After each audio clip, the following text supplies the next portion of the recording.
continuing with variable control. As I said previously, we're going to take a look at the averages portion of the chart, the range portion of the chart, and the sigma portion of the chart. Now remember that when we're looking at these charts, it's actually two charts in one. We're going to show averages and ranges together, or averages and sigma together. So the two come together, but for simplicity, we're going to deal with each individually. So I've got some sample data here. What I've done is I've set my subgroup size at four consecutive pulls, measured each of the four, and you'll notice I have 5 subgroups of data here. All right. So first thing I've done is I've calculated my X bar for each subgroup. So the average of this subgroup right here is 0.921. Now let's take a minute and go over and take a quick look at that formula. Hopefully you looked at the unit on the math and symbols, and this is not a stranger to you. My equation for the X bar value, and remember the X bar value is the averages of a subgroup, right? X bar is equal to, and this is the uppercase sigma, so the uppercase sigma, if you recall, means sum of.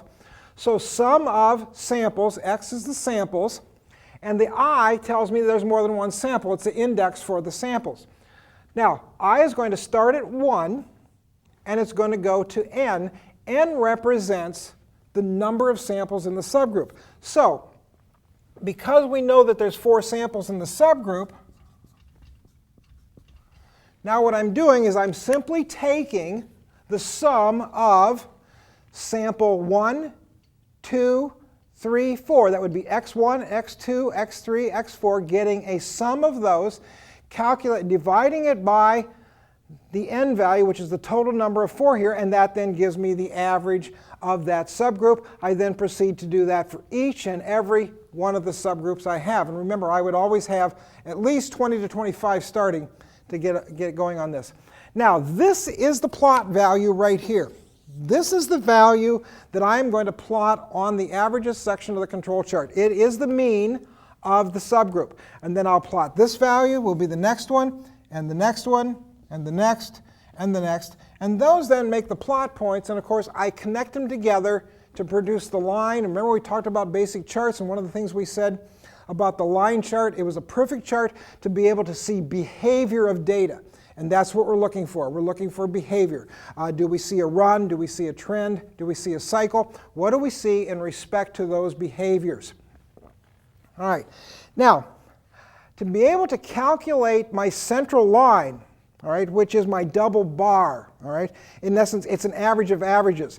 Where this creates the X bar, these guys together produce the X double bar. So in essence, the X double bar is an average of averages. Now, let's take a quick look at the equation for that. Very similar, but you'll see a couple little changes here. All right, so the X double bar is equal to the sum of the X bar sub j.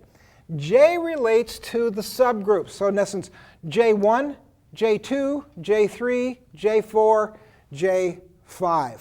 All right, so that's what the J reference is. So I'm actually looking at the sum of what? X bar 1, X bar 2, 3, 4, and 5. So in this case, J is going to go from 1 to K, which is the total number of parts in the subgroup, at 5. And then I'm going to divide by 5, and that's going to give me the average. All right, now, one little caveat here, and pay close attention to this guy right here. I guess it has to do with us old guys and the new guys. But in the text you're using, your author uses M to indicate subgroup size, where I'm old school and I'm looking at K. So just keep in mind, here on this video where you see me put in K, your book is going to show an M there. Just a little difference in that. And I could have put M in, but I chose to use the K simply because you're probably not going to look at just one text or one book, and you'll find in other references people are still using the K. So it's important to understand that it's the same thing. It's the subgroup size, but some folks will represent it as the value k, and others may represent it as the value m. All right, I'm going to need the r value to be able to calculate my control limits. Like I said, we're going to do a specific look at r, but we've got to look at it here. In essence, my r value, or my range, is nothing more than my high minus my low.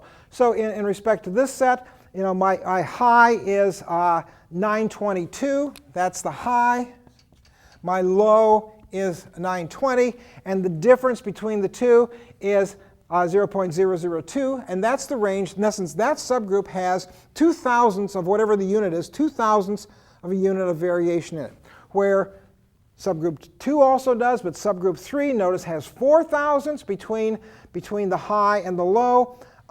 Subgroup 4 has actually 5/1000ths between the high and the low, and then the last group has that.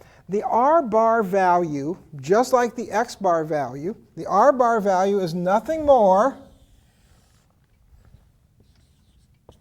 than the average of those. And I'll show you the specific formula for r bar when we look at the ranges piece of the chart in a separate video. Okay, so now I have my, my double bar. I was talking about the double bar being that. So now I have my x double bar at 0.920 out of here. I have my r bar at 0.003 out of here. And I have the values I now need to calculate my control limits. And remember, the control limits, the upper control limit is plus 3 standard deviations, and the lower control limit is minus 3 standard deviations. All right, so the formula keys off of the double bar, which becomes the central line. If you remember the previous chart, there was that central line. The double bar is the central line in the averages chart. So all we're doing is taking a look at the value that represents the central line, which in our case is 920, and we're increasing it by the calculation out of this subgroup, and here decreasing it by the calculations out of the same subgroup. So you can see the r bar in here. We already got that. But what's this A2? A2 is a value that comes from control chart constants. If you'll take a look at your text on page 286, and it spans about 3, maybe 4 pages, there's a whole boatload of control chart constants. And these are the values you use. So what we want is we want the A2 value. Now, as you look at these constants, you're going to see them referenced by subgroup size. So what I need to do is I need to find the A2. I need to find the column for the A2 values, and then I need to come over here to wherever it starts, and I need to find the A2 value that matches up. Remember, my subgroup size is 4. I need to find the A2 value that matches up with the subgroup size of 4. And if memory serves, it is 0.729. So in essence, what I'm going to do now is I'm going to take this value, which we know is 0.920, and then I'm going to increment it by the product of 0.729 times my r bar value, which is 0.003. It's a lot easier than it may seem. Remember, the implication is multiplication here. Okay? So it's just a matter of calculating the double bar, the r bar, going to the chart, finding the A2 value that matches up with the subgroup size, multiplying that by the r bar. That's a subgroup. This must be done first. And then that value gets added to this. If you're doing it with a calculator, then my suggestion is do this guy right off the bat. Store it in memory and then simply increment and decrement your double bar value by that. You don't wind up having to do the calculation twice. That will give you your 3 standard deviations above and below the central line for your chart. It's within those parameters then that we monitor the pattern. Okay, in the average, we monitor the pattern of the x bar values that we plot.